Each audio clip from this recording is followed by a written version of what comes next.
I'm back again. I think you know that you thought I'm gonna go forever. No, I'm come back. So why people fight in the ghetto? Why there's a corruption in the ghetto? Why there's a lot of people that complain about the same people that live in the ghetto to say that they're corrupt and that and that?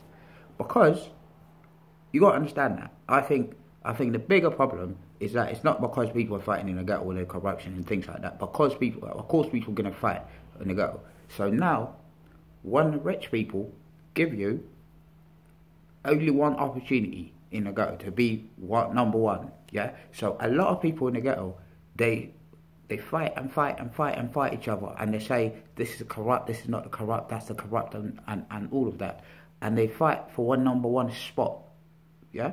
So when they get that spot, number one spot, yeah, they're not going to leave it.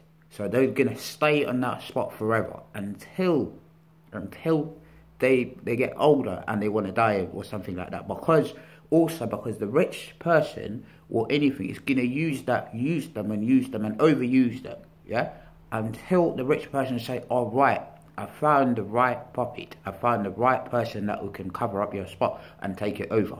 That's simple as that, guys. I'll make it simple for you. That's why people fight in the ghetto. Of course, I'm not going to condone or anything or say something that is wrong or right. If you're a criminal, you are a criminal, 100% criminal. Probably because you learn it. You learn it from people, and there's groomings. Do you know what I'm saying? People that grooming gangs, where people that they start grooming little kids or whatever to be drug dealers in the streets. But corruption is entirely a different subject. Yes.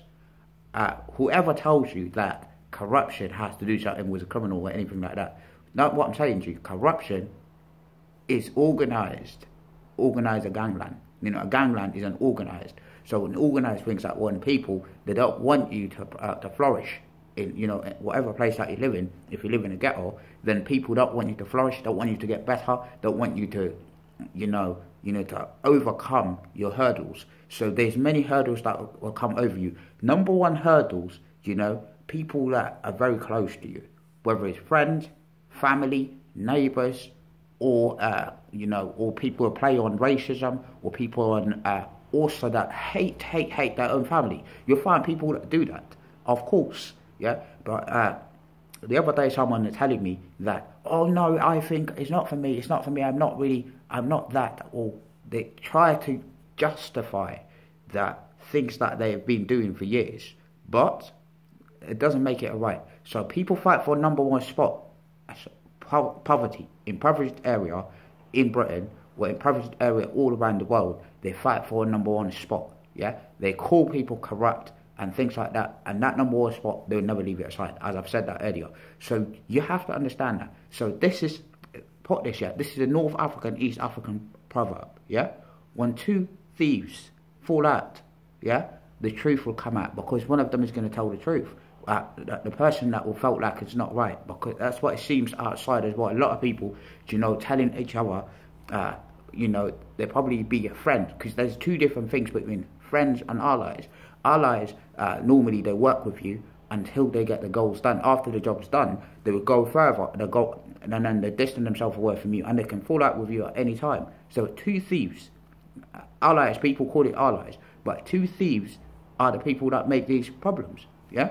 So the ghetto is corrupt. People fight each other for this number, for the spot, and they do whatever it takes to get that number one spot. So, and then by the end of the day, remember, it's just like a vicious circle that they're in. So it's like you're like in a slavery plantation, because that slavery plantation is like, it's like a slave and a master. So the master will try to get to let out only a few jobs, for you. So you right there as a slave, yeah, you need to fight for that number one spot. So how are you going to fight for that number one spot? Because by fighting each other or pushing, some people can be pushed out the queues, some people can be labelled as this, as that, some people can be labelled as racist, some people can be labelled as this and that. Correct. Some colorism also comes into the table,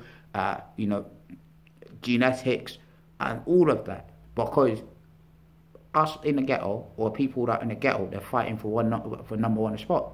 Yeah, where the big man, yeah, the big fish is up there, yeah, is looking at you, looking from up down, and looking at you and laughing and saying, oh, you know, we trying to select the most coon, convict coon in the planet.